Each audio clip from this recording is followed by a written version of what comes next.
The first time Helena Lawson counted past 1,000 days in servitude. She stopped carving marks into the underside of her wooden sleeping pallet because the thought of how many more stretched ahead made her hands shake too badly to hold the nail. She had been 17 when her father's debts became hers, standing in a Philadelphia courthouse, while a judge declared her bound to Silas Mercer for 7 years to satisfy what was owed. And now, at 21, she had 3 more years shackled to the Red Mountain Saloon in Great Bend, Kansas, serving drinks to men who looked at her like she was part of the purchase price of their whiskey. The summer of 1878 burned hot and relentless across the Kansas plains, turning the wooden sidewalks to kindling, and the tempers of the cowpunchers even shorter than usual. Helena moved between the tables with practiced efficiency. Her dark blonde hair pinned severely back, her gray dress buttoned to the throat despite the heat. She had learned in her first month that the more she covered, the less she was bothered, though nothing truly stopped the wandering hands and crude propositions. Silas Mercer sat at his usual corner table, his ledger open before him, watching her with the same calculating expression he gave his liquor inventory. To him, she was an asset that cooked his meals, cleaned his establishment, and drew customers who hoped for a smile she never gave any more. "More whiskey here, girl," a drover called out, slamming his glass down hard enough to slosh what remained onto the scarred table. Helena lifted the bottle from behind the bar and crossed to him, pouring without meeting his eyes. "You ever smile, pretty thing?" he asked, his breath already thick with alcohol though the sun had barely set. "No, sir," Helena said flatly, turning away before he could continue. She had learned that engaging only encouraged them, that the safest path was silence and efficiency. 3 more years felt like an eternity stretching before her, 3 more years of this half-life where she owned nothing, not even her own time. The door swung open, letting in a brief swirl of dust and the cooler evening air. Helena glanced up from habit, cataloging the newcomer the way she did all customers, assessing potential trouble. He was tall, probably close to 6 feet, with dark hair that needed cutting and eyes the color of creek water after rain. His clothes marked him as a working cowboy, worn denim and a faded blue shirt, boots that had seen real miles. He wore his gun low on his hip but not tied down like a man looking for a fight. Something about the way he moved, unhurried but purposeful, made her look twice before she caught herself and turned back to wiping down the bar. "Help you?" Silas called from his corner, his tone as welcoming as a snake in tall grass. "Whiskey," the cowboy said, his voice quiet but clear. "And information if you are selling it. Whiskey costs a nickel. Information depends on what you are asking." Silas gestured for Helena to pour the drink. She did, setting the glass before the stranger as he settled onto a stool at the bar. Up close, she could see the trail dust coating him, the tired set of his shoulders that spoke of long days in the saddle. "I am looking for work," he said, wrapping his hand around the glass but not drinking yet. "Heard there might be ranches hiring on." "Plenty looking for hands this time of year," Silas said, losing interest now that no profit presented itself. "Try the Double K west of town or the Rocking H to the south. They are always needing drovers." The cowboy nodded his thanks and finally took a drink. His eyes, when they met Helena's across the rim of his glass, held something she had not seen in a long time from a man in this saloon. Simple acknowledgement, no leer, no assessment of her as anything other than another person. It unsettled her more than the usual attention. "You need anything else?" she asked, keeping her voice neutral. "This is fine, thank you." He set the glass down carefully, reaching into his pocket for the nickel. His hands bore the calluses and old rope burns of real ranch work, and there was a fading bruise across his knuckles that suggested a recent disagreement someone had lost. Helena returned to her work, conscious of his presence in a way that annoyed her. She had trained herself not to notice the customers beyond what was necessary for service and safety, had built walls around any thought that might make this life harder to endure. Noticing someone's quiet courtesy, the way he said thank you like he meant it, was a crack in those walls she could not afford. The evening progressed as it always did. The saloon filled with the usual collection of cowboys, drifters, and townsmen looking to forget their lives for a few hours. Helena served drinks and dodged hands and counted the minutes until Silas would finally close up for the night. The tall cowboy nursed his single whiskey for an hour, watching the room with the same calm assessment he had given everything else, before he finally stood and left without causing any trouble at all. She told herself she was glad to see him go. Trouble came in many forms out here, and the most dangerous was often wrapped in a pleasant package. That night, lying on her thin mattress in the tiny room off the kitchen that served as her quarters, Helena did not carve a new mark into the wood. She had stopped that practice, but the counting never ceased in her head. 1,216 days served, 1,095 remaining. Sometimes she tried to imagine what freedom would feel like after so long, but the picture never formed clearly. She would be 24 years old, still young enough to build some kind of life, but what did she know how to do besides survive? The thought circled like a buzzard over carrion until she finally forced herself into restless sleep. The next morning began before dawn, as they always did. Helena started the stove, made coffee strong enough to strip paint, and began preparing breakfast for Silas, who would appear at 7 expecting his eggs and bacon exactly as he liked them. She was frying the bacon when she heard his heavy tread on the stairs, followed by him settling at the kitchen table with his perpetual ledger. "That cowboy from last night," Silas said without preamble. "He came back this morning while you were still sleeping, made me an interesting offer." Helena's hand tightened on the spatula, but she kept her attention on the stove. Silas discussing customers rarely led anywhere good for her. Said his name was Franklin Kane, that he had been working down in Texas and was looking to settle somewhere. Asked if I knew of any property for sale. Silas paused, the scratch of his pencil on paper loud in the quiet kitchen. Then he asked about you. Her breath caught, but years of practice kept her face neutral. Asked what? How much time you had left on your contract, what you were indentured for. Whether I would consider selling the remainder of your service. Silas sounded almost amused, which was never a good sign. Offered me $800 for it. $800 for 3 years of your indenture. Helena's mind reeled.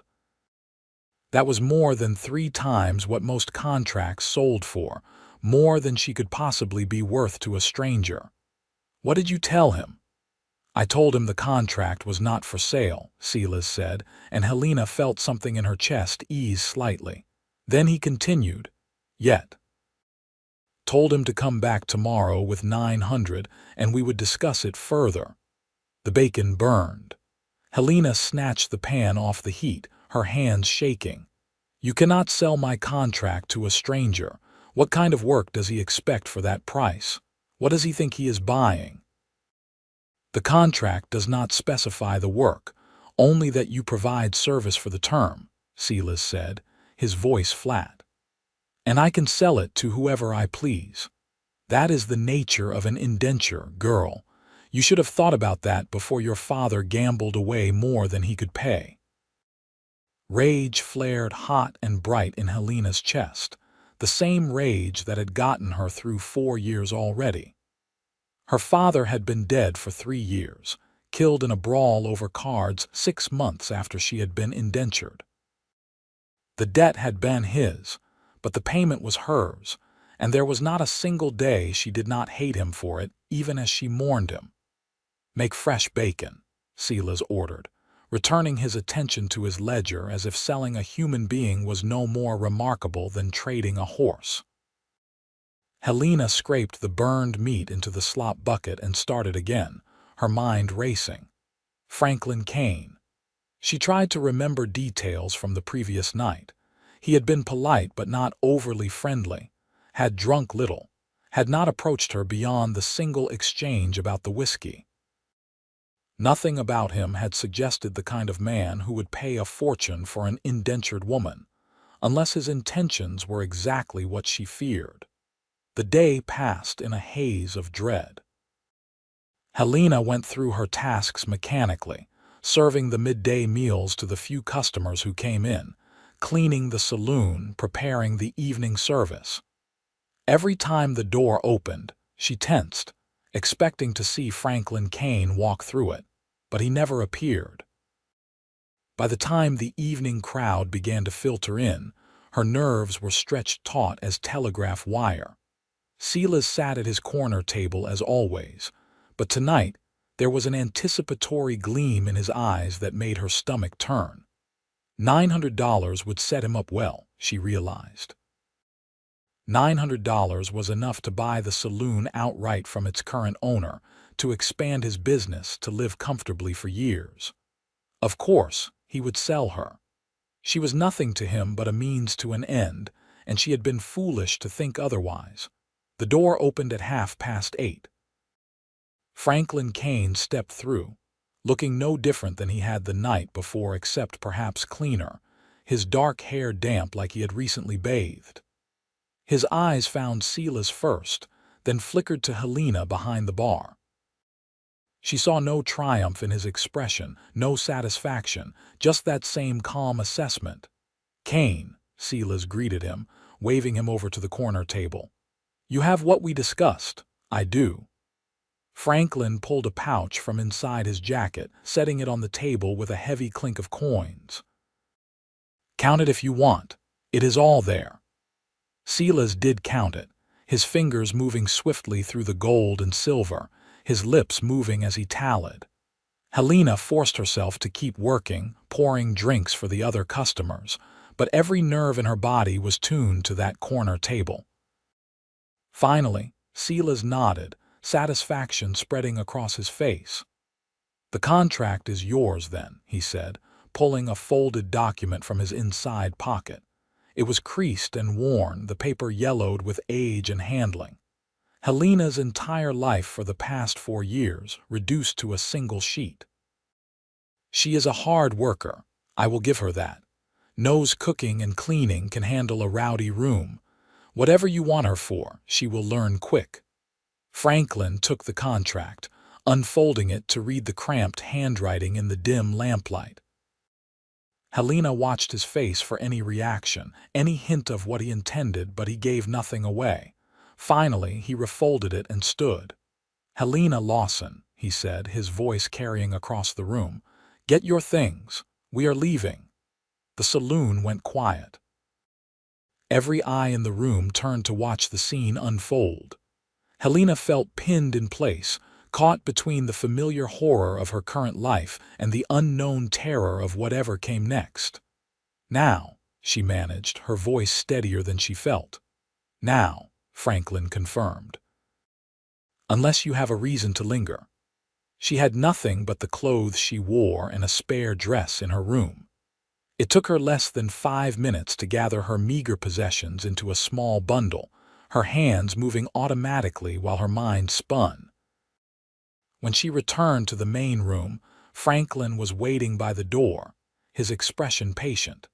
Silas had already turned back to his ledger, counting his windfall. He did not look up as Helena crossed toward the door, did not offer a farewell or even acknowledgement of the 4 years she had served him. She was already forgotten, already replaced in his calculations by what the money would buy.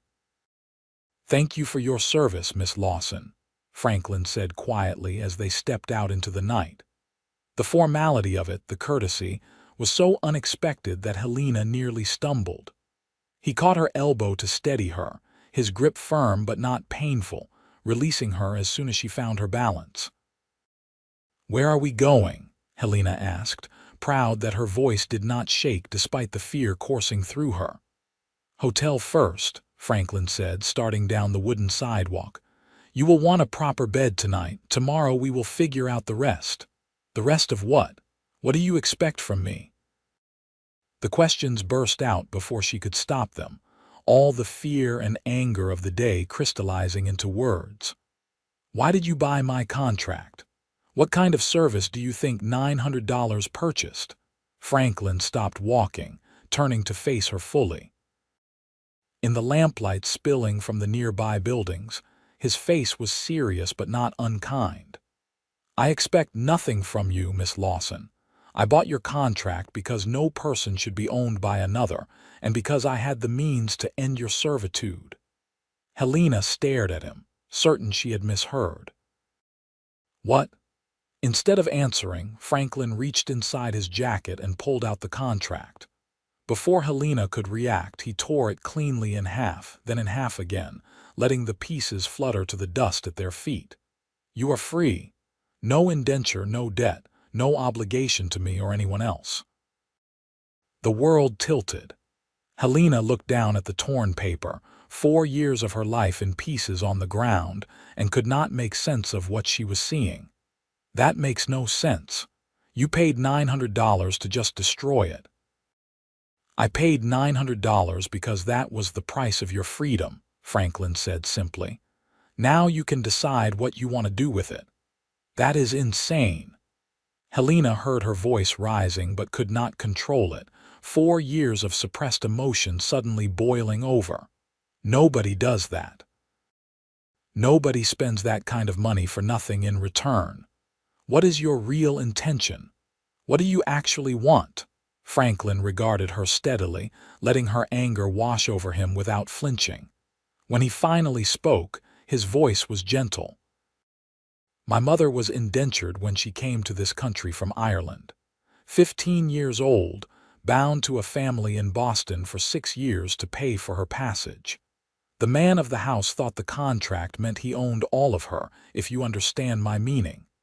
Helena did understand, all too well. The fear she had carried all day crystallized into something sharper, more immediate. "She got away eventually, made it west, met my father, had a life," Franklin continued. "But those years marked her, took something she never got back. When I saw you last night, the way you moved through that room like a ghost, counting every second until you could escape even though there was nowhere to go, I saw her. And I thought about how she used to say if just one person had helped her, treated her like she mattered, it might have made all the difference." He paused, looking down at the torn contract. "So that is what I am doing, helping. Nothing more complicated than that. You are free to go wherever you want, do whatever you want. I will pay for a hotel room for a week to give you time to figure out what comes next. After that, I will not bother you again unless you ask me to." Helena felt tears burning behind her eyes and ruthlessly forced them back. She had not cried in 4 years, had not allowed herself that weakness, and she would not start now even in the face of something she could not quite believe. "This is really real. There is no expectation, no debt. Really real," Franklin confirmed. "You are free, Miss Lawson. What you do with that freedom is entirely up to you." The pieces of the contract lay in the dust, already being scattered by the evening breeze.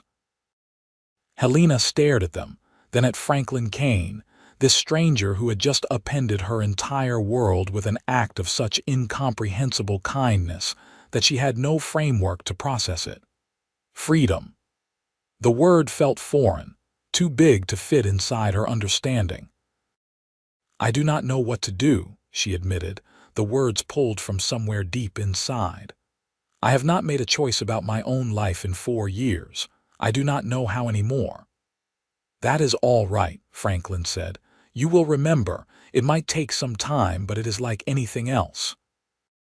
You practice until it gets easier." He gestured down the street toward the Great Bend Hotel, its windows glowing warm in the darkness. For tonight, just practice choosing to accept a safe place to sleep. Tomorrow you can practice something else. Helena nodded slowly, because what else could she do? She let Franklin lead her to the hotel, let him pay for a room for a week, let him hand her the key with that same quiet courtesy he had shown from the beginning. When he tipped his hat and turned to leave, she almost called out to stop him, suddenly terrified of being alone with this enormous gift of freedom she did not know how to use. But she stayed silent, watching him disappear into the night, then climbed the stairs to a room that was hers, only hers, for the first time in years. The bed was soft, the sheets clean, the door locked from the inside. Helena sat on the edge of the mattress, her bundle of possessions beside her, and finally let herself cry. She cried for 4 lost years, for her father's sins that had become her punishment, for every humiliation and fear she had endured. And then, when the tears finally stopped, she cried because a stranger had shown her more kindness in one evening than she had known in all the time since the judge's gavel had fallen and declared her bound. The next morning, Helena woke disoriented, the unfamiliar comfort of the bed making her think for a moment she was dreaming. Then the previous night came flooding back, and she sat up abruptly, half expecting to discover it had all been some cruel trick. But the room was real. The key was on the nightstand where she had left it, and when she looked out the window at Great Bend's Main Street coming to life in the early morning light, nobody came to drag her back to the saloon, free. She was free. The thought was exhilarating and terrifying in equal measure. Helena dressed in her spare dress, slightly less worn than the one she had traveled in, and counted the coins in her pocket. 43 cents, saved over years from rare tips Silas had not confiscated. It was nothing, barely enough for a few meals. A week in this hotel room, then what? She had no family, no prospects, no skills beyond serving drinks and cleaning. The freedom Franklin had given her felt suddenly like falling, untethered from even the grim certainty of her indenture. Her stomach growled, reminding her she had not eaten since yesterday's midday meal. Helena made herself leave the room, locking the door carefully behind her, and ventured into the hotel's small dining room. The smell of coffee and frying eggs made her mouth water. "Good morning," the woman behind the counter called out, her smile genuine. She was perhaps 40, with graying brown hair and the capable air of someone who had been managing this establishment for years. "You are in room 6, right? The cowboy who paid for your room included breakfast in the arrangement. Sit anywhere you like." Helena chose a table by the window where she could watch the street, still unable to shake the habit of monitoring for threats. The woman brought her coffee without asking, then eggs and bacon and toast slathered with real butter, more food than Helena normally saw in a day. "I am Dorothy Fletcher," the woman said as she set down the plate. "My husband and I own this hotel. Heard a bit about what happened last night from Franklin Kane. Whole town will know by noon, I expect. Not much happens in Great Bend that does not make the rounds." Helena's face heated. "I imagine it sounds ridiculous, him buying and destroying an indenture contract." "Sounds exactly like Franklin, actually," Dorothy said, surprising her. "You know him. He has been in town about a week, staying here while he looks for property to buy. Quiet man, works hard, tips well. He told me about his mother when he asked me to include breakfast in your arrangements. Said he hoped someone would have done the same for her if they had the chance." Dorothy paused, her expression softening. "Said he wanted to make sure you knew you had friends here if you needed them, even if you did not know it yet." The kindness was too much, too overwhelming after years of cruelty. Helena focused on her coffee, using it as an excuse not to speak until she could trust her voice. Finally, she managed, "That is generous of you both." "It is being decent, which should not be remarkable but somehow is out here," Dorothy said briskly. "Eat your breakfast before it gets cold, and when you are ready to think about what comes next, come find me. I might have some ideas." Helena ate slowly, savoring every bite not just for the taste, but for the miracle of it being freely given. Through the window, she watched Great Bend wake up. The town was typical for this part of Kansas, a collection of wooden buildings along the main street serving the surrounding ranches and farms. She saw the general store opening its doors, the blacksmith already at work, cowboys riding in from various directions. Somewhere out there was Franklin Kane, the man who had changed her life for reasons she still could not fully comprehend. She was finishing her second cup of coffee when she saw him. He was across the street, leading his horse toward the livery, his movements easy and unhurried. Even from this distance, she could see the way people nodded to him as he passed, the casual greetings of a community beginning to accept a newcomer. On impulse, Helena stood and left the dining room, crossing the street before she could think better of it. "Mr. Kane," she called out as he was handing his horse off to the livery boy. He turned, and she saw surprise flicker across his face before it settled back into that calm expression. "Miss Lawson," he replied, touching the brim of his hat. "I hope the hotel room was satisfactory." "It was more than satisfactory, and you know it," Helena said, stopping a few feet away. In the morning light, she could see him more clearly. He was younger than she had initially thought, probably only 25 or 26, though his eyes held the kind of weariness that came from living hard years. "I wanted to thank you, properly. Last night I was too shocked to say it right, but what you did, the freedom you gave me, I cannot even begin to express what that means." Franklin looked uncomfortable with the gratitude, shifting his weight slightly. "You do not need to thank me.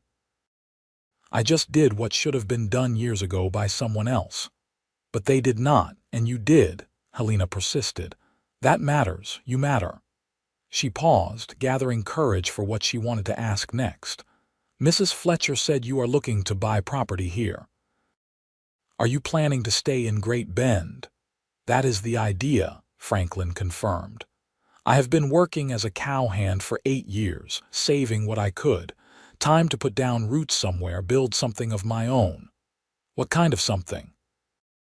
He hesitated, and she saw something flicker in his expression, vulnerability perhaps, or hope. "A horse ranch. I have always been better with horses than with cattle, and there is a market for good working stock. There is a property about 3 miles out of town, 160 acres with a decent house and outbuildings. Owner is getting too old to manage it and wants to sell. I made an offer yesterday." Helena absorbed this, an idea forming that was both terrifying and exhilarating.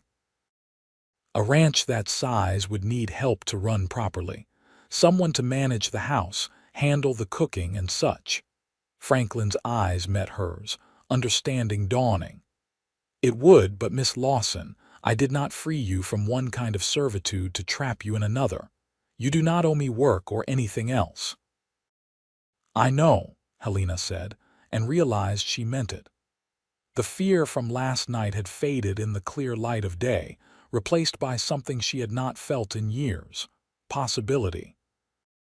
"But I need work anyway, and I would rather work for someone who has already proven he is decent than strike out on my own with 43 cents to my name and hope I find the same. You have been counting days for so long. Do you want to commit yourself to something new right away?" Franklin asked gently. "You could take time, figure out what you really want without the pressure of survival driving every decision." It was the question itself that decided her. He was arguing against his own interest, trying to give her space and choice, even when accepting her offer would clearly benefit him. That kind of consideration was so rare, so precious, that Helena felt something in her chest crack open, some sealed-off part of her that had been frozen for 4 years beginning to thaw. "I want to work for you," she said firmly. "Not because I owe you, but because I choose to. That is the difference, right? I am choosing this, practicing making decisions about my own life, like you said." Franklin studied her for a long moment, searching her face for something. Whatever he found must have satisfied him, because he finally nodded slowly. "All right, then. Fair wages, your own quarters in the house, and if at any point you decide you want to leave, you just say the word. No argument, no hard feelings." "Agreed. Agreed," Helena said, and felt something like hope unfurl in her chest. It was fragile, untested, but real.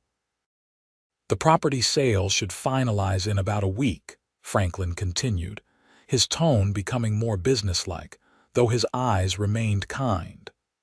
"Until then, you stay at the hotel on my account, rest and recover. When we move to the ranch, we will figure out what needs doing and go from there."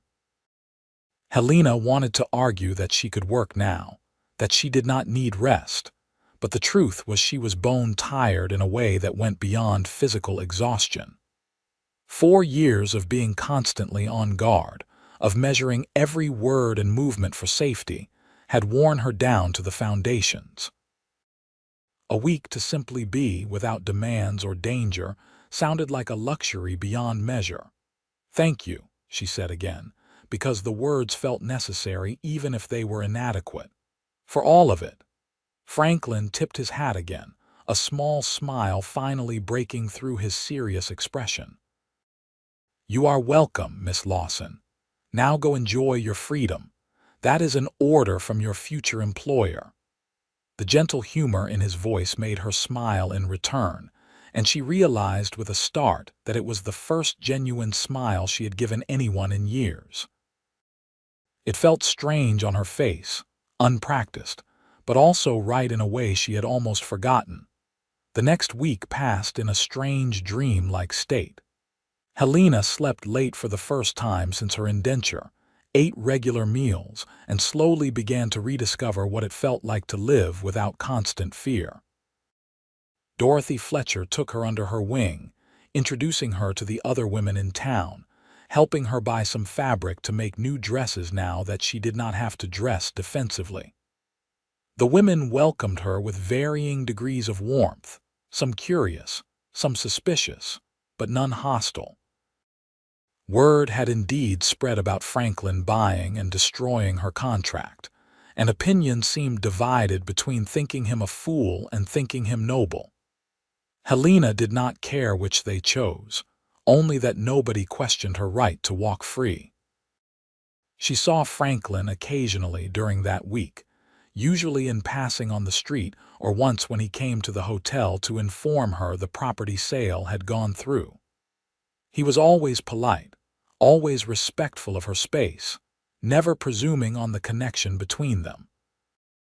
It gave Helena time to observe him from a distance, to watch how he interacted with the town. She noticed he was fair in his dealings, paying what he owed without argument, helping the blacksmith wrestle a stubborn horseshoe without being asked, stepping in to break up a fight outside the saloon with a quiet authority that needed no violence to be effective.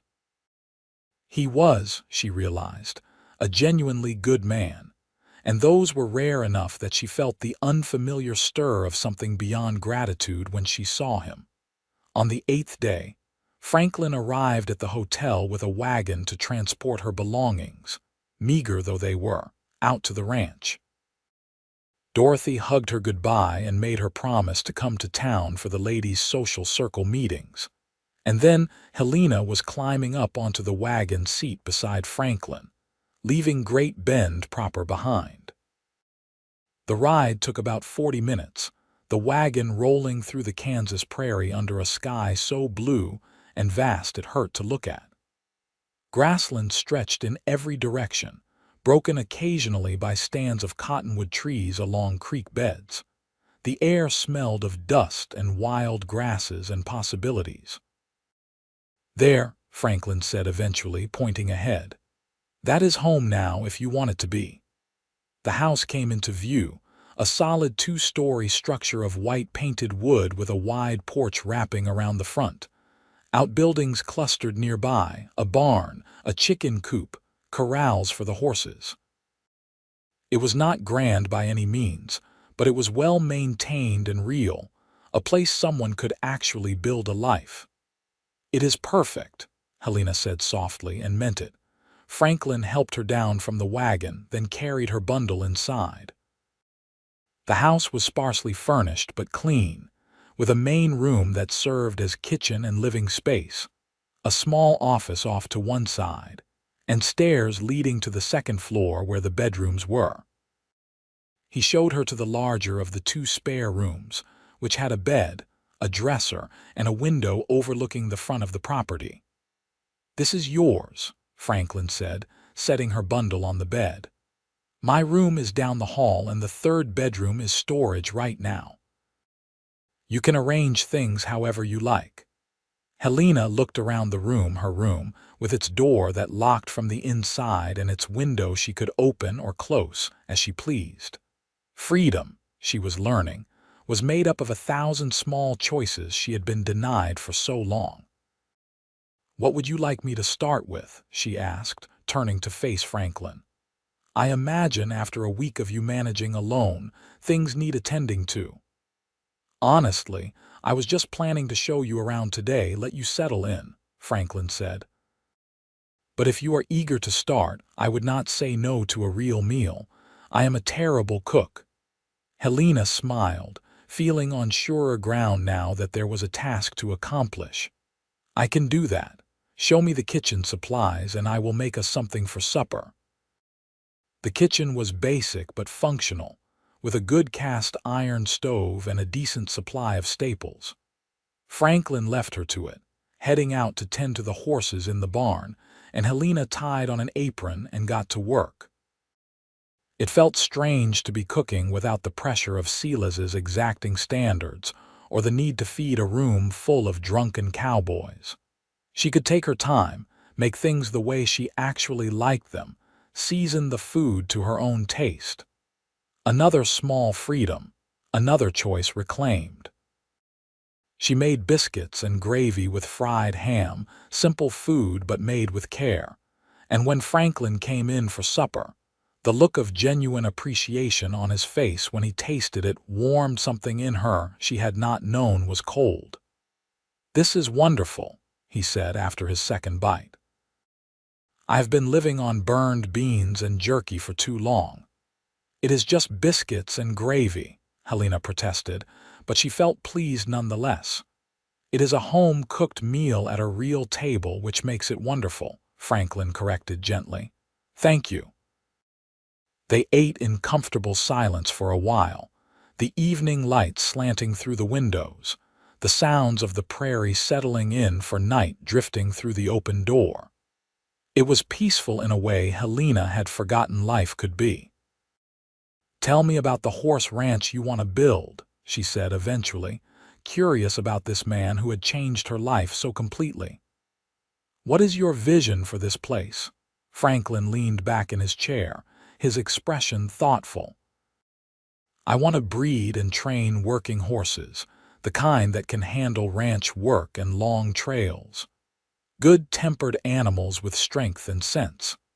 There is always demand for quality stock, and I am good at reading horses, understanding what they need to thrive. I figure I can buy some good mares, find the right stud, and build from there." "How did you learn about horses?" Helena asked. "My father was a farrier, worked with horses his whole life, taught me everything I know before he died when I was 16. After that, I went west, worked on various ranches, learned the cattle side of things but always preferred the horses." He paused, his gaze distant. "My mother passed 2 years ago. That was when I decided it was time to stop drifting, build something that would last." Helena heard the grief in his voice, carefully controlled but present. I am sorry about your parents. It sounds like they taught you well. They did their best with what they had, Franklin said. My mother especially, she was strong in ways that had nothing to do with physical strength. After what she went through, she could have been bitter, angry at the world. But she chose kindness instead, chose to build a good life despite the hard start. I try to honor that. Is that why you helped me? Helena asked quietly. To honor her. Franklin met her eyes across the table, his expression serious. Partly, but also because it was the right thing to do and because I could. Not helping when you have the means to, that is a choice too, and I did not want to be the kind of man who makes that choice. They cleared the dishes together, falling into an easy rhythm that spoke of future cooperation. When the kitchen was clean, Franklin excused himself to do a final check on the animals, and Helena climbed the stairs to her room. She unpacked her meager belongings, hanging her 2 dresses in the wardrobe, setting her few personal items on the dresser. It took less than 10 minutes, a stark reminder of how little she had accumulated in 4 years of servitude. But she had her freedom now, and time to build a life that was truly hers. As Helena prepared for bed, she realized she had not counted days once since Franklin had torn up her contract. The habit of marking time until some distant release had simply fallen away, replaced by the present moment and all its quiet possibilities. Over the following weeks, Helena and Franklin settled into the rhythm of running the ranch together. Helena managed the house, garden, and chickens while Franklin worked on building up the horse stock, making repairs, and establishing connections with neighboring ranches. It was hard work, the kind that left them both exhausted by nightfall, but it was satisfying in a way Helena had never experienced. She was building something, contributing to something larger than mere survival. Franklin was an easy person to work with, she discovered. He was quiet but not withdrawn, helpful without being overbearing, appreciative of her efforts without being effusive.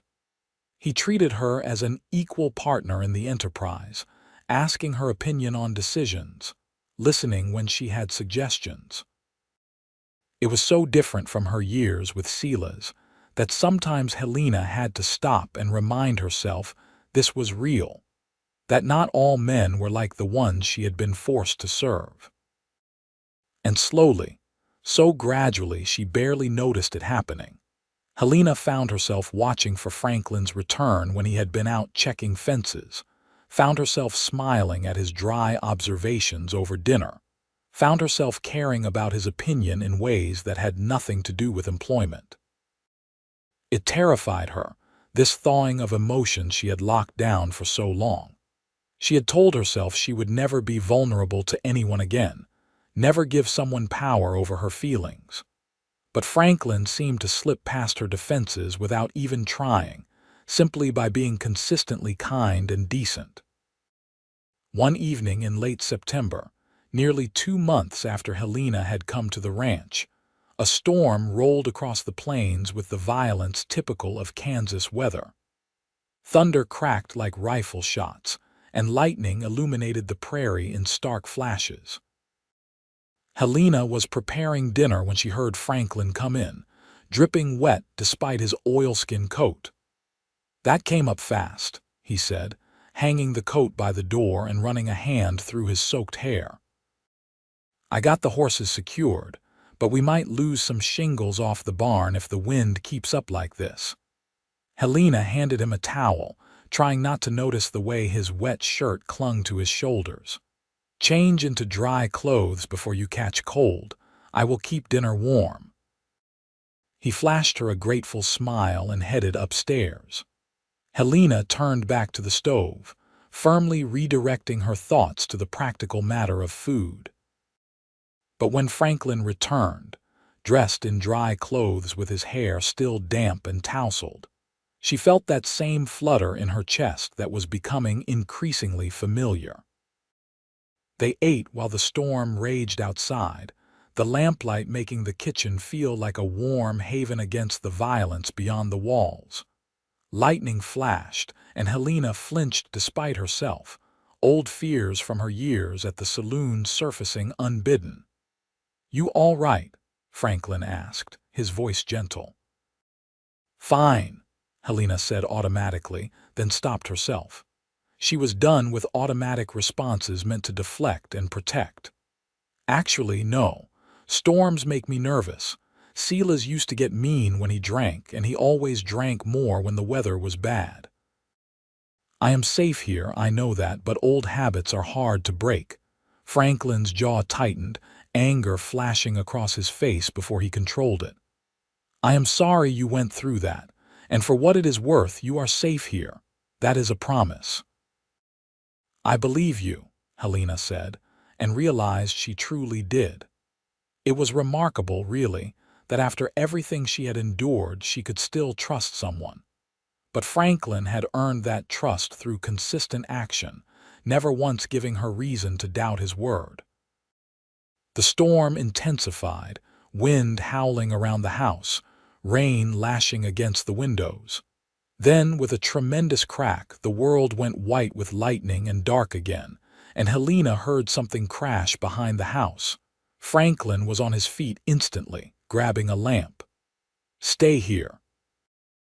I need to check what that was." "Not alone in this storm," Helena protested, standing as well.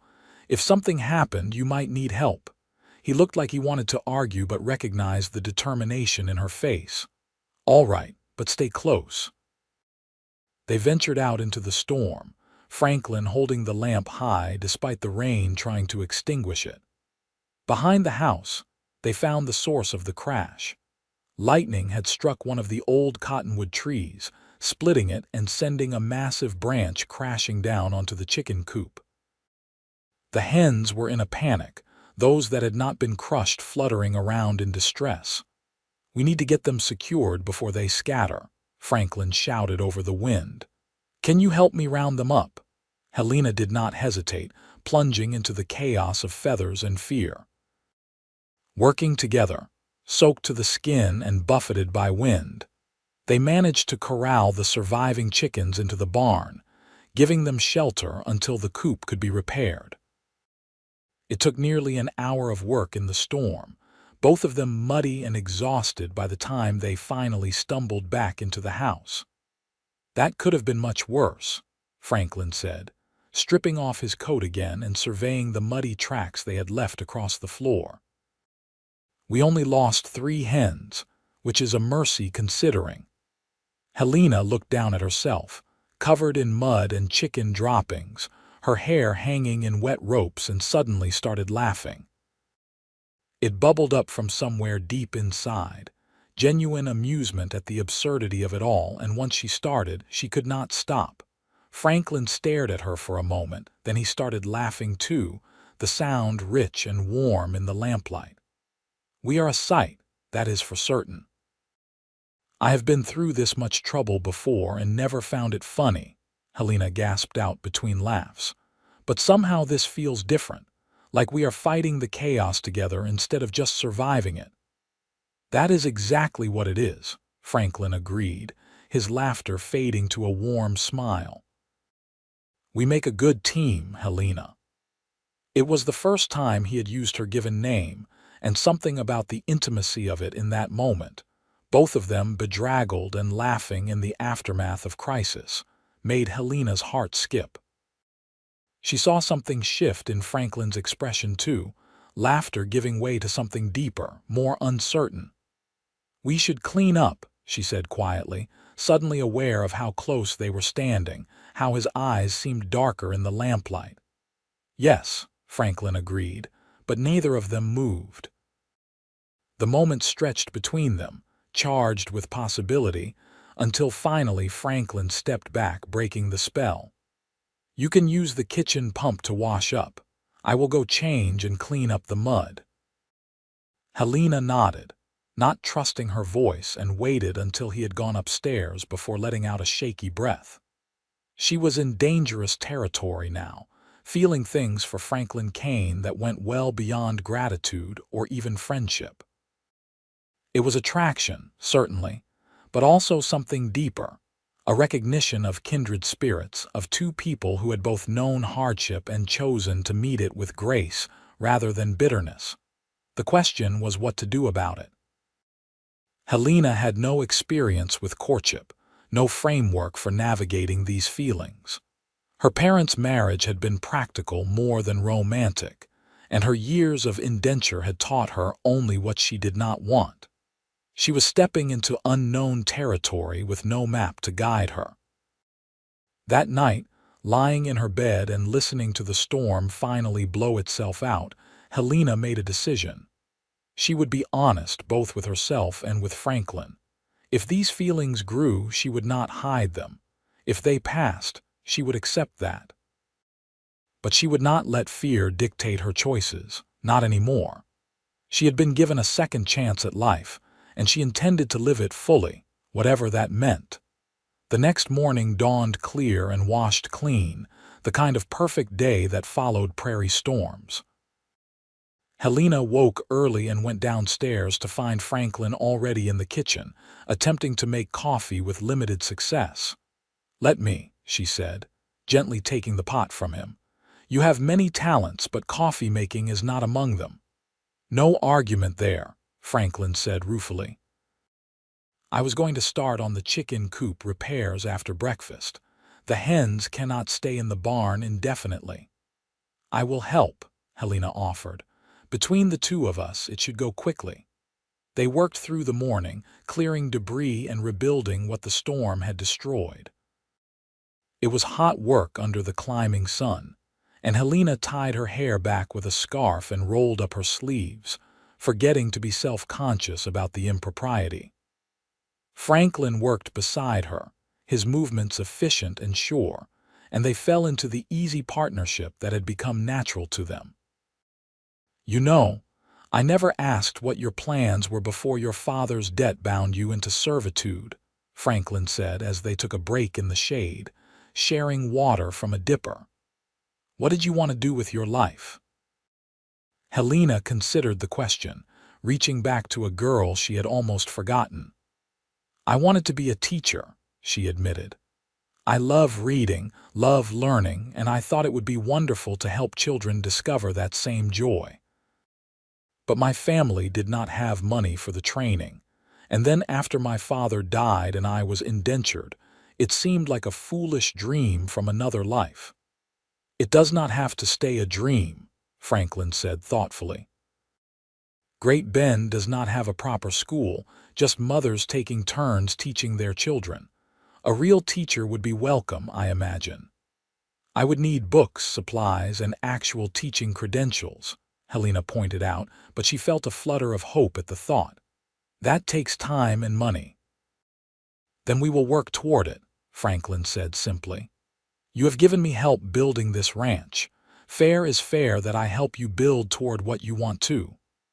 Helena looked at him, this man who kept giving without expecting anything in return, and felt her heart turn over in her chest. "Why do you do this?" "Keep thinking of ways to help me beyond what is required." Franklin was quiet for a long moment, his gaze on the prairie stretching beyond the ranch. When he finally spoke, his voice was careful. "Because somewhere along the way, helping you stopped being about making amends for my mother's past and started being about building a future. Because I find myself looking forward to dinner conversations and the way you laugh when something surprises you.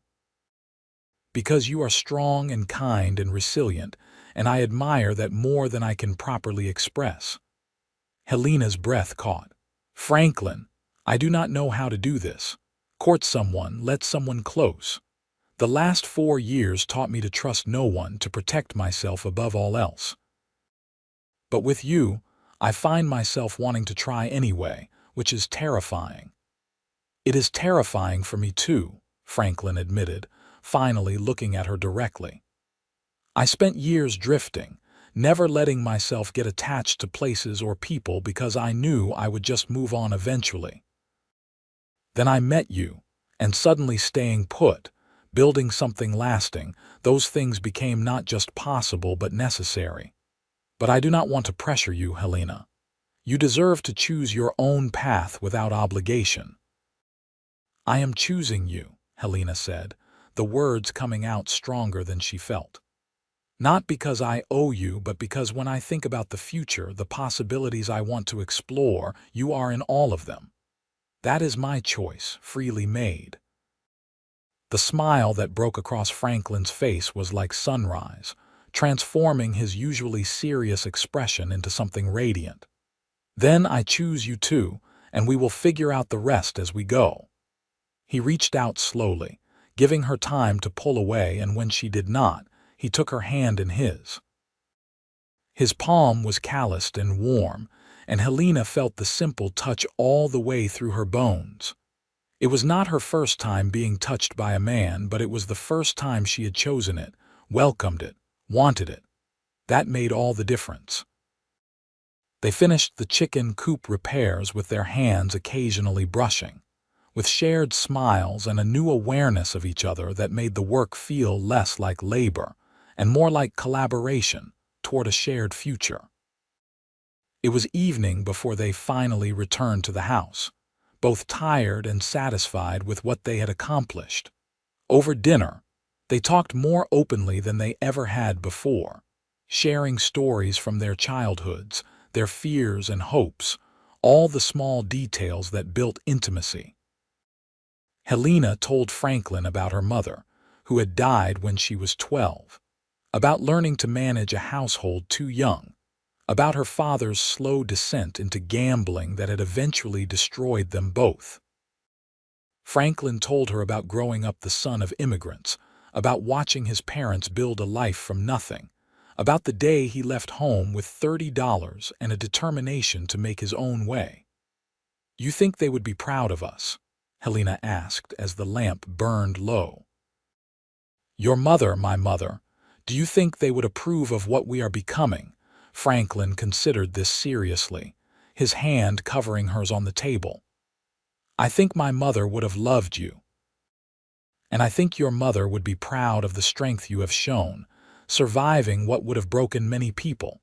So yes, I think they would approve." The courting that followed was unconventional by any standard, born from their particular circumstances, and conducted within the practical constraints of running a ranch together.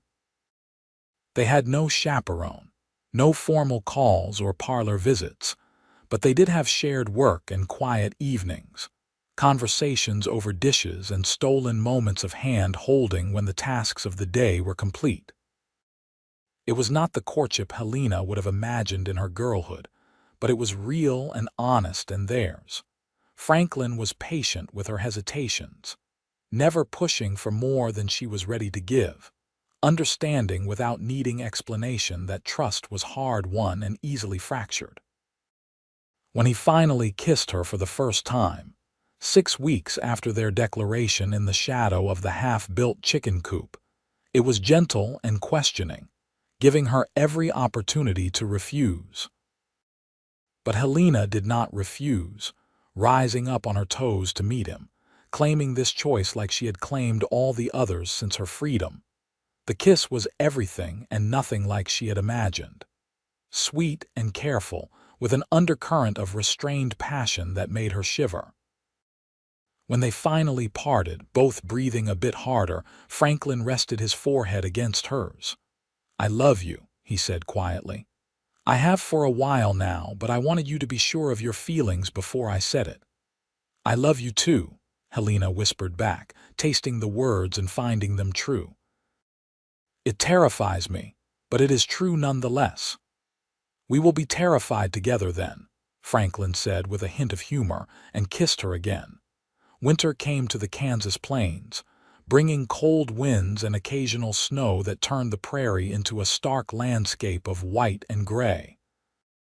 The ranch work slowed during these months, allowing Helena and Franklin more time inside, more evenings by the fire, more opportunities to build the foundation of what they were creating together. Franklin taught her to play chess with a set that had belonged to his father, and Helena read aloud from the few books they owned, bringing stories to life in the lamplight on Christmas Eve. Franklin presented her with a package wrapped in brown paper. Inside was a book, a primer on teaching methods, and a set of pencils. "For when you are ready to start planning your school," he said, his expression hopeful. "I wrote to a teaching college in Kansas City, asking what would be required for someone to gain credentials.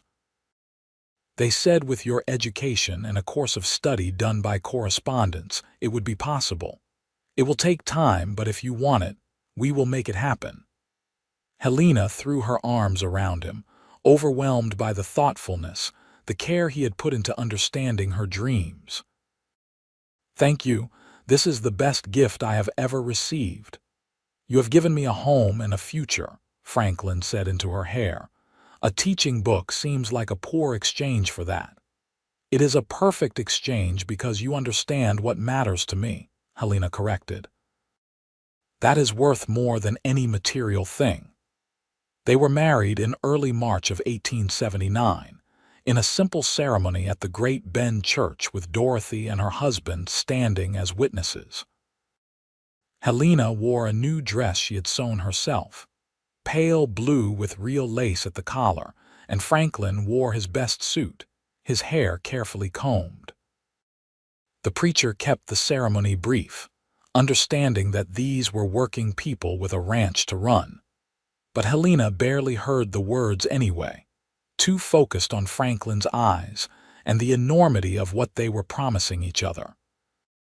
When the preacher pronounced them married and Franklin kissed her, Helena felt something settle into place in her chest, the last piece of fear finally giving way to hope. She was Helena Kane now, freely chosen and choosing in return, and the future that had once seemed like an endless countdown of imprisoned days now stretched ahead, full of possibility. The ranch prospered over the following year. Franklin's eye for good horses proved sound, and he quickly built a reputation for quality stock. Helena started her correspondence course in teaching methods, studying whenever her ranch duties allowed, determined to build toward the dream she had once thought lost. They worked hard and lived simply, but it was a good life, built on mutual respect and deepening love. The first real test of their marriage came that summer when a man rode onto their property unannounced, well-dressed and carrying himself with the arrogance of someone used to getting his way.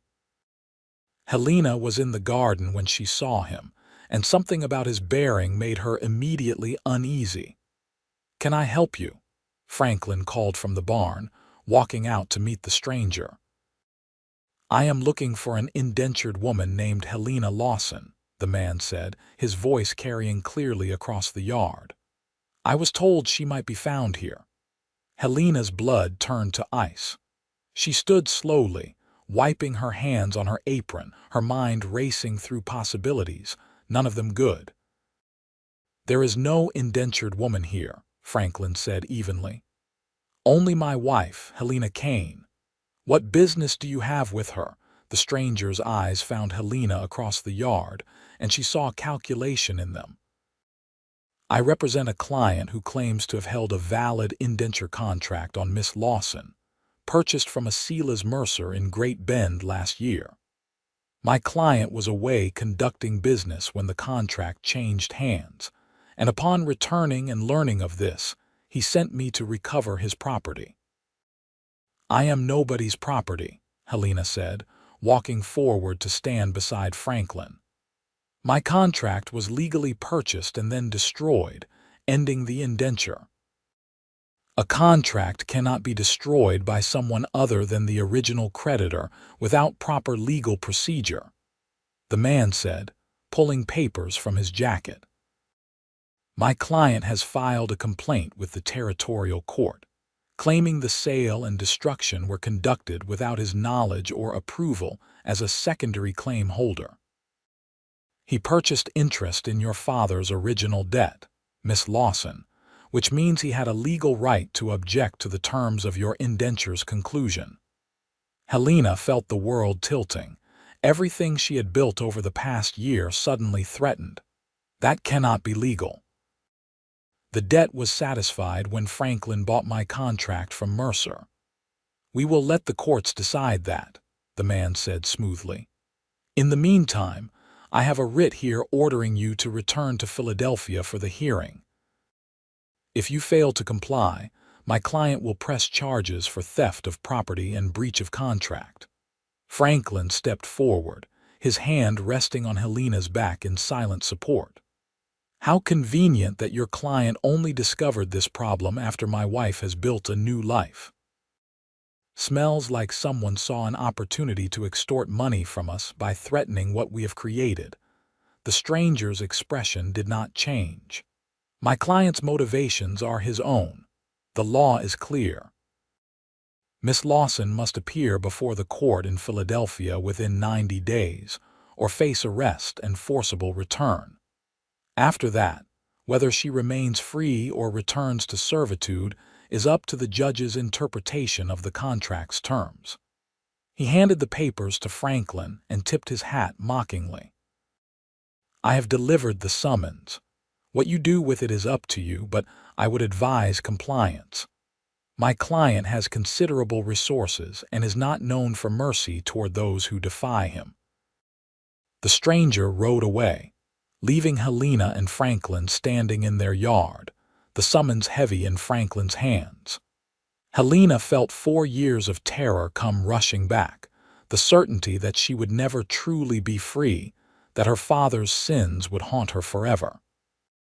This is not happening, she said, her voice shaking. I cannot go back, Franklin. I cannot be owned again. I would rather die.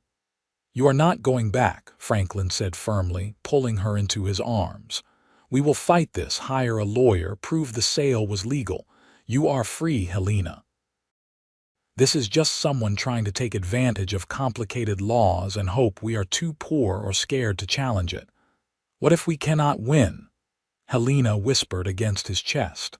What if the court sides with them? Then we will cross that bridge when we come to it, Franklin said.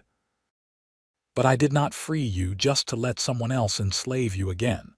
I promise you, we will find a way through this. They rode to Great Bend that afternoon, finding a lawyer named Martin Prescott who listened to their story with a grave expression. He examined the summons carefully, asked detailed questions about the original indenture and its purchase, and finally sat back in his chair with a sigh. This is complicated, he admitted. The law around indentured servitude is murky at best, especially when multiple parties claim interest in the debt. The good news is that we can argue the debt was satisfied when Mr. Kane purchased and destroyed the contract, and that any secondary claim holders should have made their objections known at the time of sale. The bad news is that if this creditor can prove he held a valid interest that was not properly notified, the judge might rule in his favor. What happens if he does? Helena asked, needing to hear it even though the words made her sick. Worst case, the judge could rule the indenture still valid and order you to serve out the remaining term, Prescott said gently. Best case, he rules the sale was proper and you remain free. Middle ground would be ordering Mr. Kane to pay some settlement to the creditor for the lost value of the contract. How much would a settlement be? Franklin asked. Hard to say. Could be a few $100s, could be a few thousand depending on how vindictive the judge feels. You would have to appear in Philadelphia for the hearing, which would mean travel costs on top of any settlement. Prescott paused. I will be honest with you both. This feels like a shakedown. Someone heard about your marriage, figured you had built something worth protecting, and decided to see if they could extort money by threatening it. The legal grounds are questionable at best. So we fight it, Franklin said. What do we need to do? I will file a response contesting the claim and arguing for dismissal, Prescott said. In the meantime, You should gather any documentation about the original indenture, the sale to Mr. Kane, anything that proves the debt was properly transferred and satisfied. Letters from Silas Mercer confirming the sale would be helpful, though he is unlikely to be cooperative given he was not exactly acting from altruistic motives. They left the lawyer's office with a plan but no certainty, and the knowledge that they had 90 days before Helena would have to travel to Philadelphia to face a court that might decide she had never been truly free at all. The weight of it pressed down on her as they rode back to the ranch, 4 years of servitude suddenly feeling like they had never ended, just paused temporarily. That night, Franklin held her while she cried, offering no false promises or empty reassurances, just solid presence and the steady rhythm of his heartbeat against her ear. When the tears finally stopped, Helena felt wrung out but clearer. "I will not let this break me," she said quietly.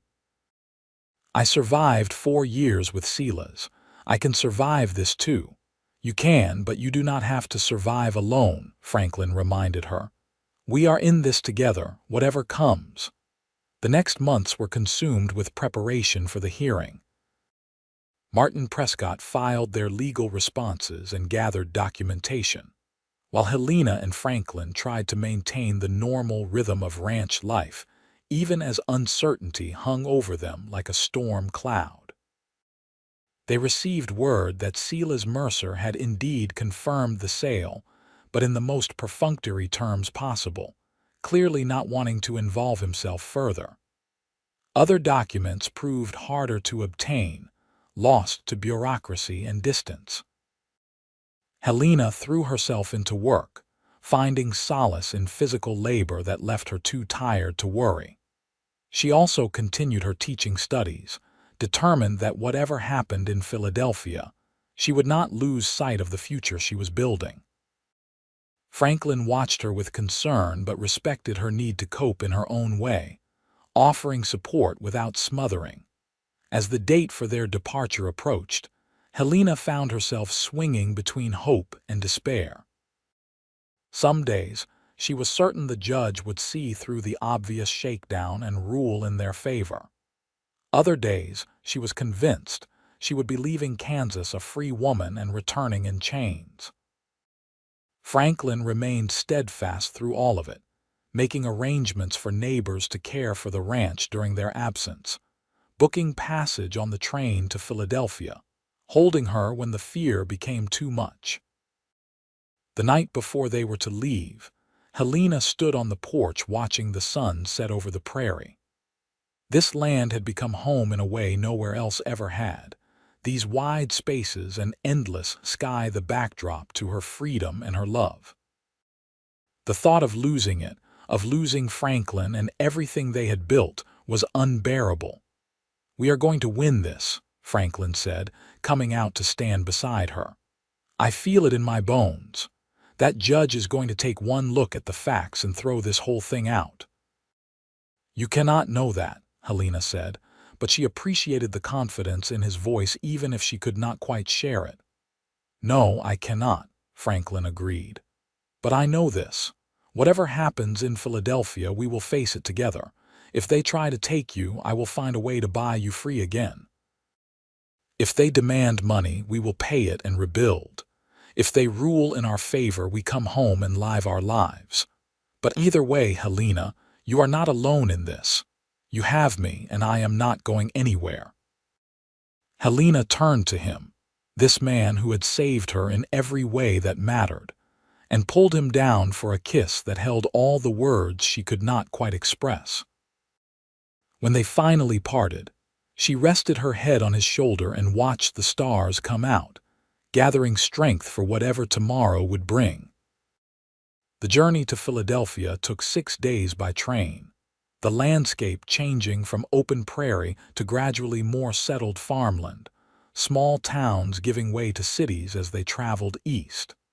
Helena watched it all with a kind of detached interest, her mind already focused on what lay ahead. Franklin held her hand for most of the journey, a steady anchor when her thoughts spiraled too far into darkness. Philadelphia was overwhelming after the wide spaces of Kansas, all crowded streets and tall buildings, and more people than Helena had seen in years. They stayed in a modest boarding house near the courthouse, and Martin Prescott, who had traveled ahead, met them the evening before the hearing to review their case one final time. The judge assigned to our case is Henry Morrison, appointed 15 years ago, generally fair in his rulings, Prescott informed them.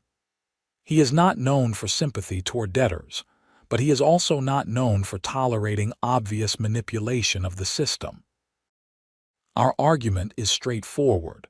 The debt was legally satisfied when Mr. Kane purchased the contract, and any secondary creditors should have filed objections at that time.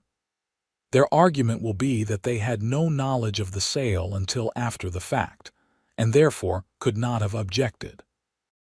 So it comes down to whether the judge believes ignorance is an excuse, Franklin said. Essentially, yes, Prescott confirmed. I will argue that it is the responsibility of creditors to monitor their investments and that failure to do so does not negate a legal sale.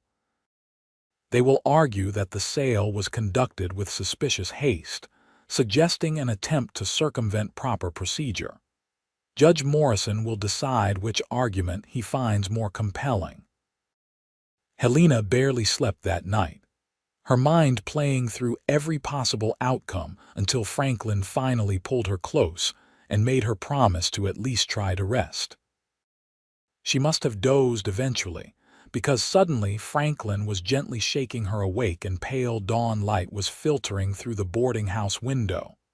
They dressed carefully, Helena in her best dress, Franklin in his suit, both of them silent with nerves.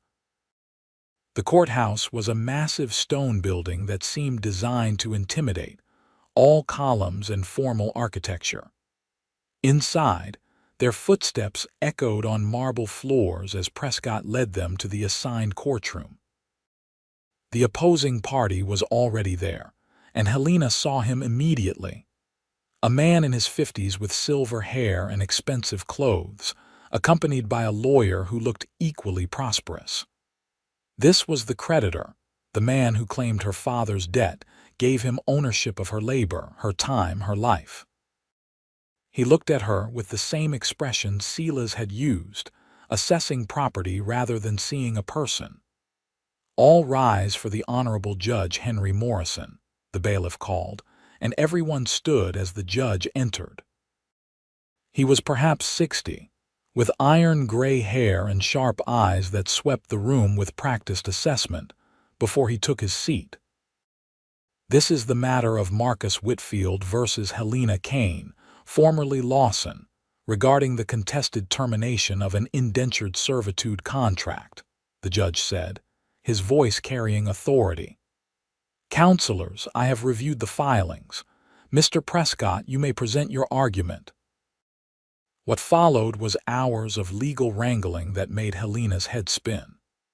Prescott argued passionately that the sale had been legal and proper, that Whitfield's failure to monitor his investment did not obligate the Kanes to remain in perpetual uncertainty about her freedom.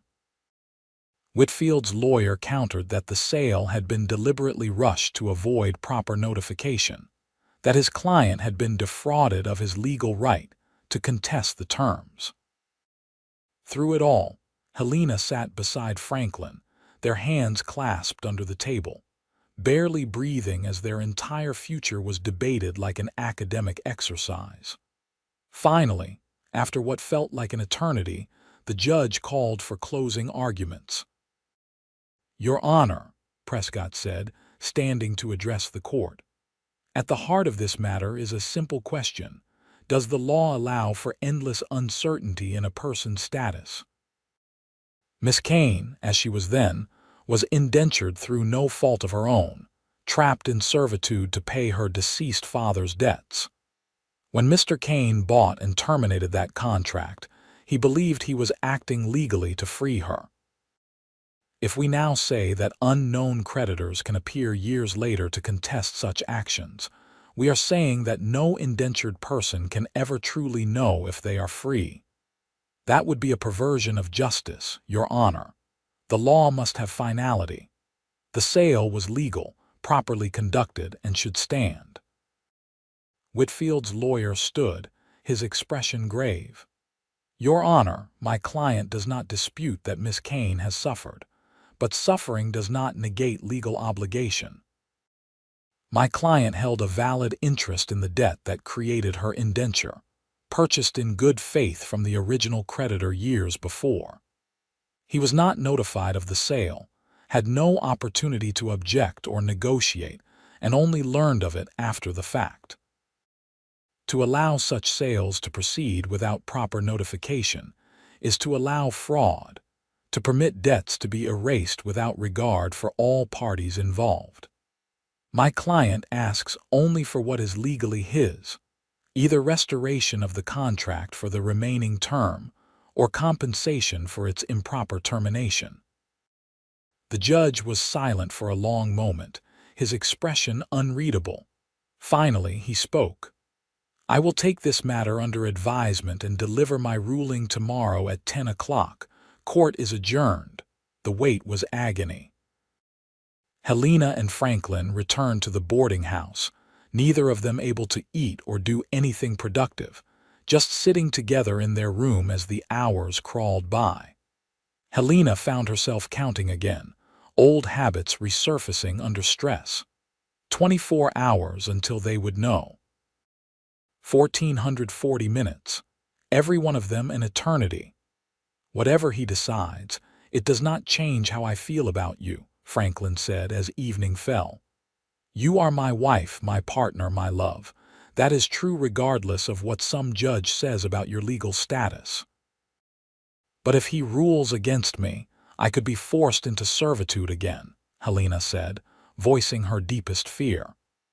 I could be owned by that man, required to serve him for 3 years, and there would be nothing we could do to stop it.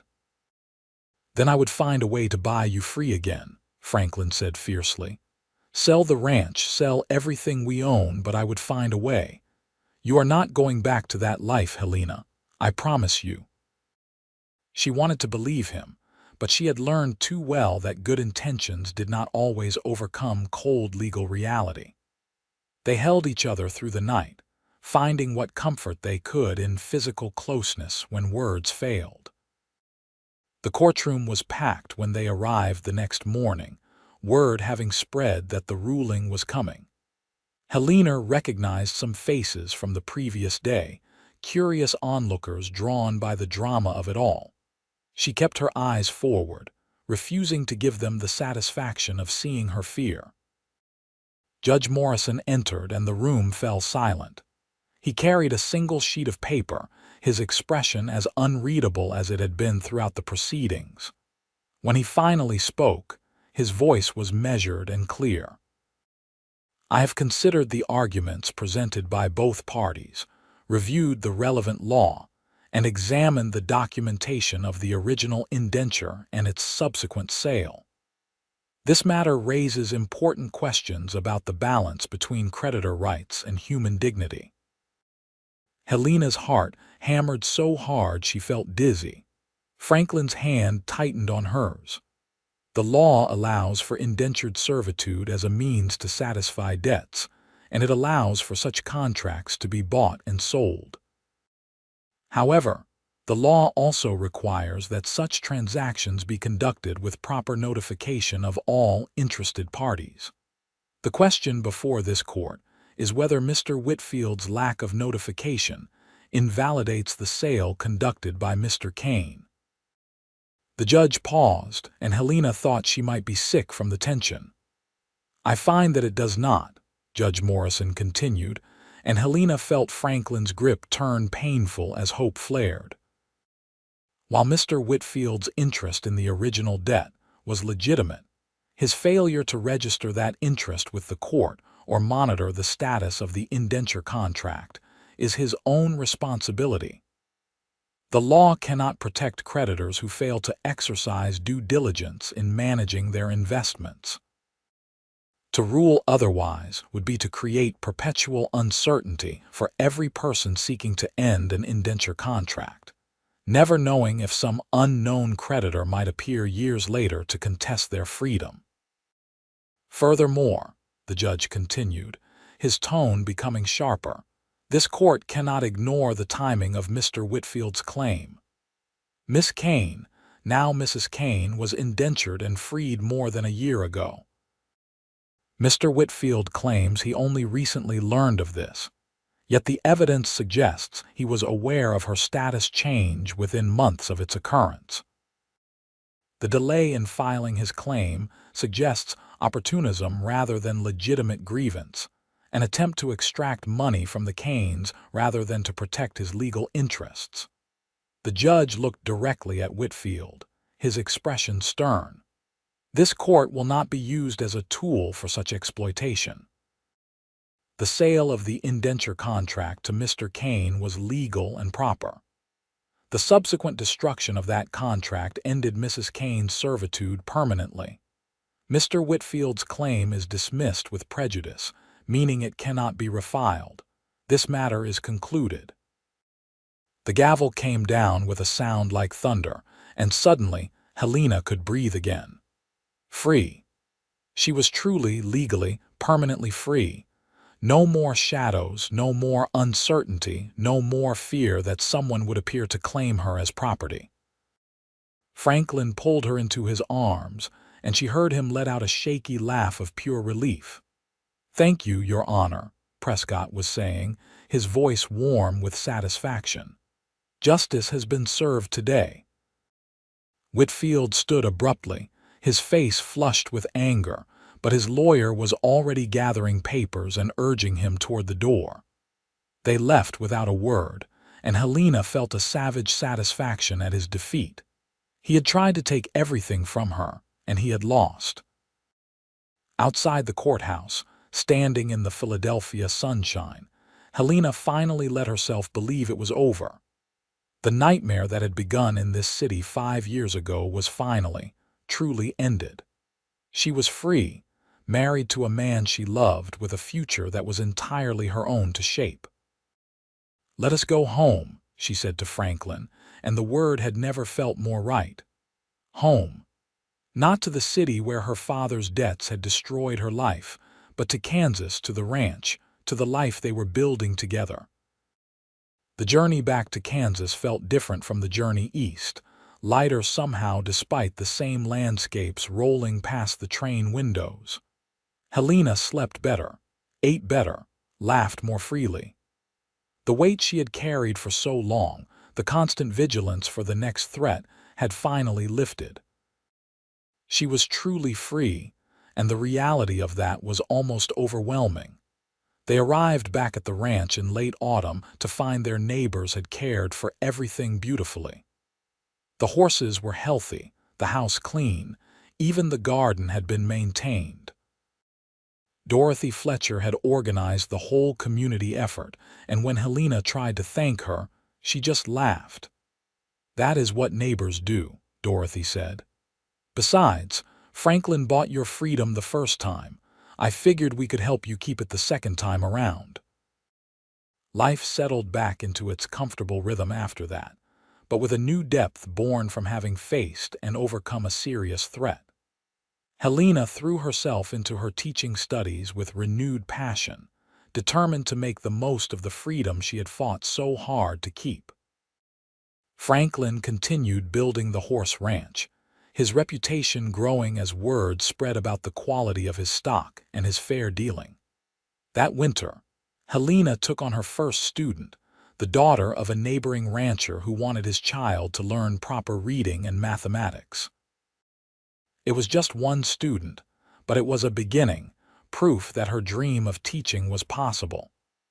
By spring, she had 3 students, meeting with them twice a week in the spare bedroom that had become her schoolroom. "You are a natural at this," Franklin observed one evening watching her prepare lessons. "Those children adore you." "I adore them," Helena admitted. There is something wonderful about seeing a child understand something new, watching their face light up with discovery. It makes me think about having children of our own someday. Franklin looked up from the saddle he was mending, his expression careful. Is that something you want? I think so, Helena said slowly, testing the words. A year ago, I could not imagine bringing a child into my life when my own circumstances were so uncertain. But now, with everything settled, with a real future ahead of us, yes, I want that. Do you? I want whatever makes you happy, Franklin said. But for myself, yes. I want children with you, a family we build together. I think we would be good parents. We would teach them to be kind, Helena said thoughtfully. To stand up for what is right, to help others when they have the means, to be like you. To be like us, Franklin corrected, standing to pull her into his arms. Because you are the strongest person I know, and any child of ours should be so lucky as to have your courage. Their first child, a son, was born in the spring of 1881, delivered with Dorothy Fletcher's assistance in the big bedroom of the ranch house. They named him Samuel, after Franklin's father, and he came into the world healthy and loud, announcing his presence with a lusty cry that made both parents laugh through their tears. Helena had been terrified during the pregnancy, afraid something would go wrong, but Franklin had been steady through all of it, patient with her fears and supportive in every way. When she held Samuel for the first time, she felt a fierce love she had not known was possible, a determination that this child would never know the uncertainty and fear that had marked her own young life. He has your eyes, Franklin said, looking down at his son with wonder. And your stubborn chin, if I am not mistaken. He has your hands, Helena countered, examining the tiny fingers wrapped around her thumb. Look at them, already big and strong.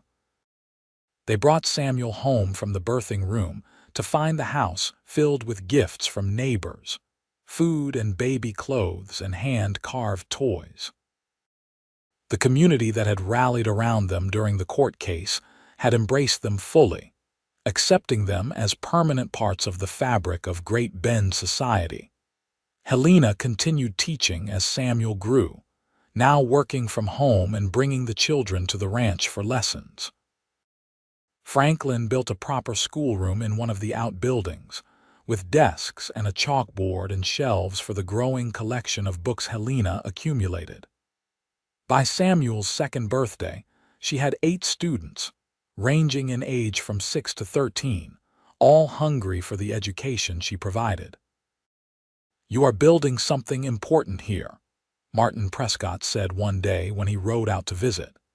He had become a friend in the years since the court case, occasionally stopping by when business brought him near the ranch. Great Bend needed a real teacher, and these children are lucky to have you. I am lucky to have them, Helena said, watching her students work on mathematics problems while Samuel played nearby. Teaching gives me purpose beyond just survival. It makes me feel like I am contributing something meaningful. You are, Prescott assured her. More than you know. Their second child, a daughter they named Rose, was born in 1883. She was smaller than Samuel had been, with dark hair and Franklin's calm temperament. Samuel, now a rambunctious 3-year-old, was fascinated by his baby sister, constantly wanting to help care for her under Helena's supervision.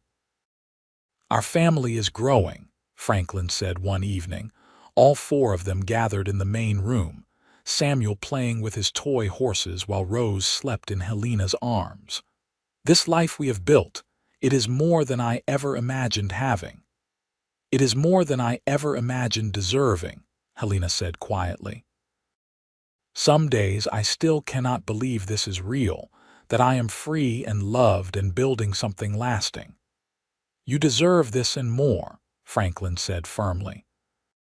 You survived terrible circumstances with your humanity intact, chose to build rather than become bitter, took your freedom and created something beautiful with it. "You are remarkable, Helena Kane, and I am grateful every day that I was brave enough to walk into that saloon." Helena looked around their home, at her husband and children, at the life they had created from the ashes of her servitude, and felt a peace she had never known in her youth. The scars from those years would always be there, the memories of counting days and serving men who saw her as property. But they were just that now memories, not her present reality. "I am grateful you were brave enough too," she said, leaning against Franklin's shoulder. "You gave me freedom, but more than that, you gave me the time and space to remember how to be human again. That was the real gift." The years that followed were full and rich. Helena's school grew to 15 students, requiring her to hire an assistant teacher, a young woman from Kansas City with proper credentials who was happy to settle in Great Bend. The ranch prospered, Franklin's horses in demand across Kansas and beyond. Samuel grew into a serious, thoughtful boy who loved reading as much as his mother did. Rose proved to have her father's way with animals, often found in the barn talking to the horses. In 1886, they had a third child, another son they named Thomas. He came into a stable, happy household, never knowing the struggles that had preceded his birth. Helena sometimes watched her children playing and marveled at their security, their absolute certainty that they were loved and safe. It was everything she had not had in her own childhood, and giving it to them felt like a kind of redemption. On the 10th anniversary of the day Franklin had bought and destroyed her indenture contract, Helena stood on the porch watching the sunset, much as she had on countless other evenings. But tonight felt significant, a marker of how far they had come. 10 years, Franklin said, coming out to stand beside her. "Hard to believe it has been that long. Sometimes it feels like a lifetime ago, and sometimes it feels like yesterday," Helena admitted. "I still remember the exact moment you tore up that contract, the way the paper fluttered to the ground like snow. It was the most surreal moment of my life.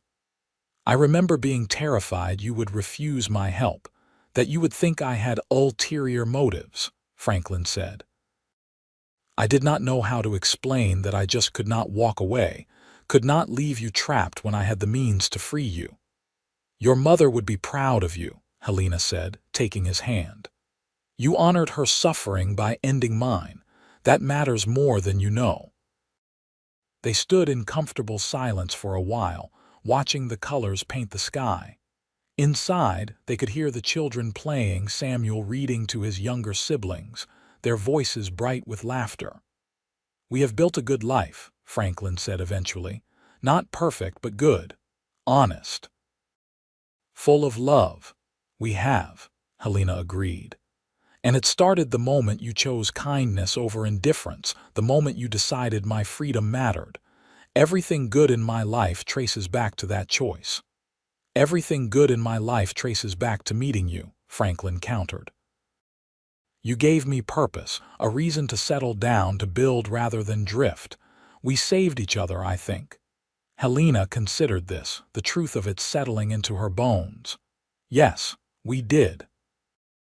As the stars began to appear in the darkening sky, Helena thought about the girl she had been 10 years ago, hollow-eyed and hopeless, counting days in servitude with no end in sight. That girl would never have believed this future was possible, would never have imagined freedom and love and a family of her own. But here she stood, living proof that life could change, that one person's kindness could alter the course of another's entire existence.